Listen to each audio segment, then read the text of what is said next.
I just kicked Jen out the door with a mouse in her maw. Um, Good for her. Good for her. That's supposed to be. She's supposed to be keeping rats and mice out of the house. So, and I want to say July. Time just. Phew, that's how time goes for me. August 2nd, 2024. Uh, that's the year. A year that'll live in history. That's my story. I'm sticking to it. I went to upload some more recordings to YouTube, and I'm fresh out. So here we are. I guess I'd better make a recording. Now, what am I going to talk about, though? I forget what I've been thinking about this morning. Well, not really. I've been making, okay, let's talk content creation. I've got unlimited content ideas, but that doesn't mean I don't need partners that or that I welcome I should phrase it that way.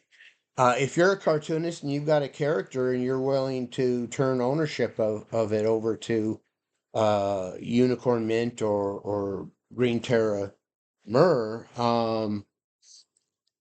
you can do that. You do you.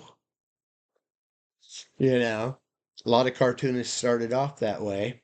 Um, but if not, I have ideas and you can do the art, and I can mentor you or advise you on the art. What we want to brand as our style and such. So anyhow, unlimited content ideas. We can always, if we're trying to think about how we want to do a story or an idea for a story, we can always go to comic books.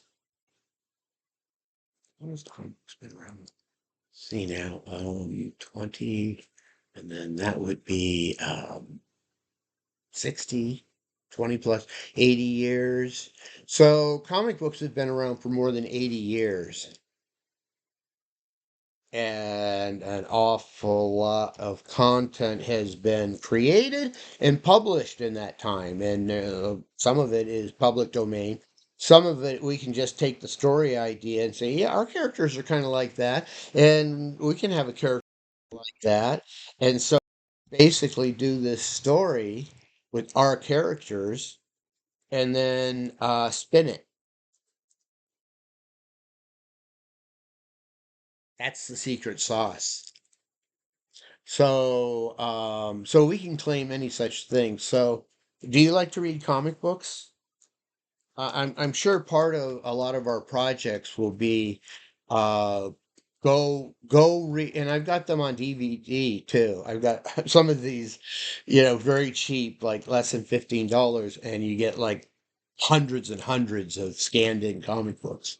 And I have one for Giggle Comics, which would be one for us to look at. So part of a project might be, yeah, go online on our platform or whatever. Um, we have let me rephrase that. Our library has hundreds of Giggle Comics available online. Go read three or four.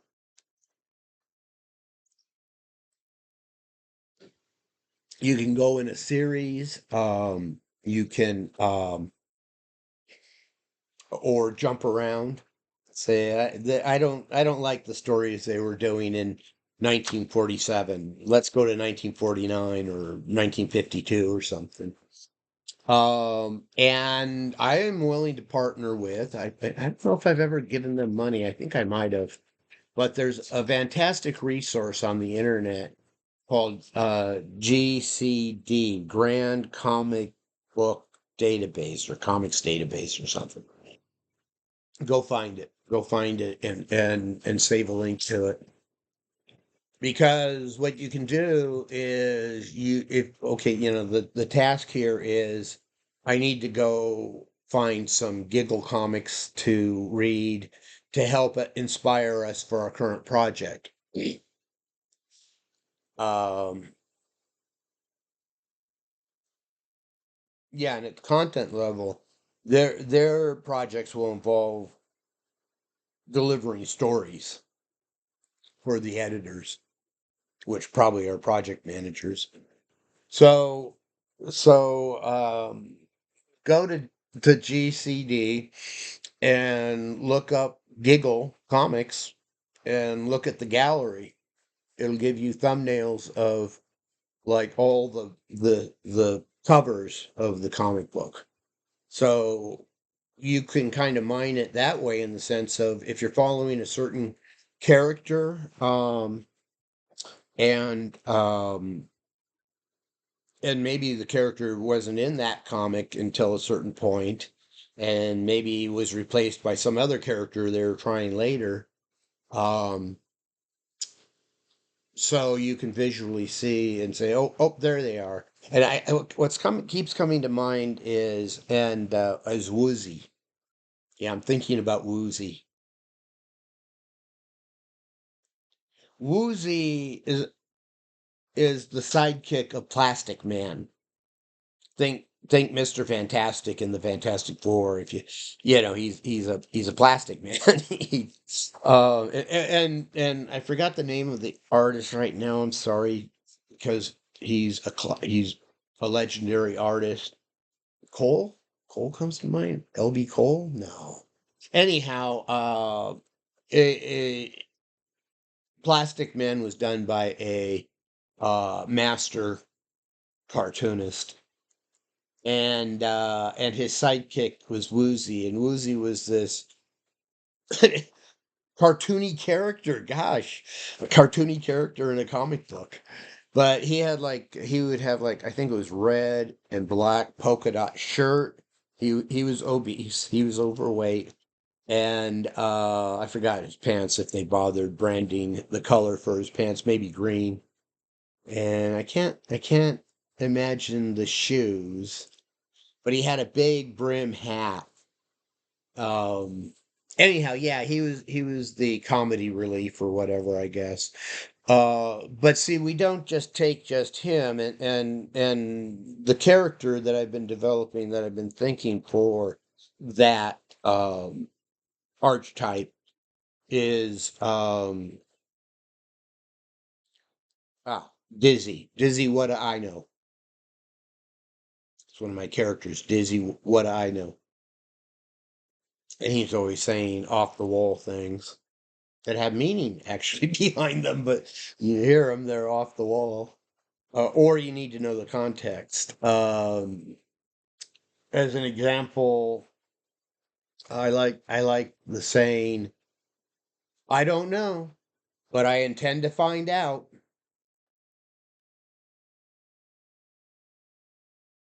That's from Reboot, which was one of the very first computer generated animation projects for TV. In fact, it was done up here in Vancouver, BC, I guess. Very innovative. They were the first to try to monetize the idea back around 93 or so, I think. I used to watch it faithfully. Saturday morning type thing, I think. Anyhow, hybrids. I'm not talking about Dizzy, what I know, Jesting. In fact, yeah, okay, I'm seeing like Gabby Hayes and those kind of Western comedians or whatever they were during the 50s. I would like my partners to be looking at Gabby Hayes and God, nobody else comes to mind. There's like at least a dozen that were very popular and had their following. Of course, there's always people like Walter Brennan and such. But yeah, I one of my franchises is Clown World or Clown President, and so I've been doing some drill down and research, or reminding myself, I guess, or seeing if there's something to be mined in clowns, famous clowns of the past. And when I was a kid, one of my favorite comedians, for whatever reason, was I liked Soupy Sales. You remember Soupy Sales? Um, but as Red Button. And his shtick was largely playing a hobo clown.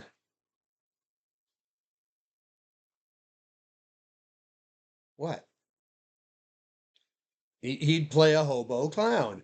So we should go pay attention to that stuff. And we're not going to steal material and stuff, but we'll be inspired by it and write similar stuff. Um, and there's always spinning if we really want to own it. But but yeah, within Clown World, there certainly could be a character that's based on Red Buttons around 1960 or so. And why not? The whole world's clowns, unless they're Tanukis. And if you've heard of Tanukis and you think you know what they are, we would have to actually discuss it because I don't really mean the like raccoon human from anime. Um, it's kind of just a slang, I guess, I use to refer to like furry animal stuff because comic books have a wealth of furry animal stuff. And so be silly. We can do that if we want. But I call them tanukis, even if they're like humanoid crows or humanoid. Well, your typical animals are common, of course. Did you ever watch the comedy series? What was in it? Jack Horseman. Now I don't care for humanoid horses, but hey, minotaurs, sure. Why wouldn't you have minotaurs? See, okay, just quickly. See, Clown World takes place in the future, like 3,000 years in the future. And over that span of time from where we are, yes, there's been some dark ages and some really nasty shit happen trying to wipe out humankind.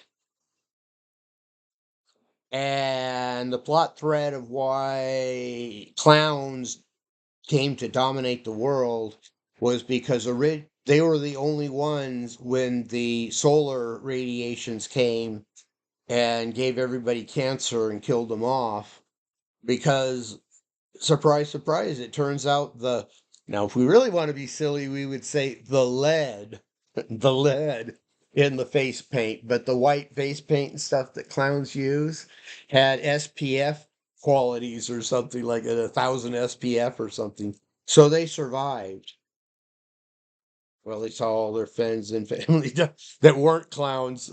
Yeah, until over maybe 300 years or something, they got a clue saying, you know what? Clowns, you survive. Not clown, you die. I think I'll make sure I got my rubber nose on before I go. Yes, the rubber nose isn't required. The frizzy hair or whatever isn't required, but they don't know that. They didn't know that. They didn't know that it was the face paint that was doing it. Cool, huh? Yeah, I got the whole world worked out. Clown world. It's going to be big.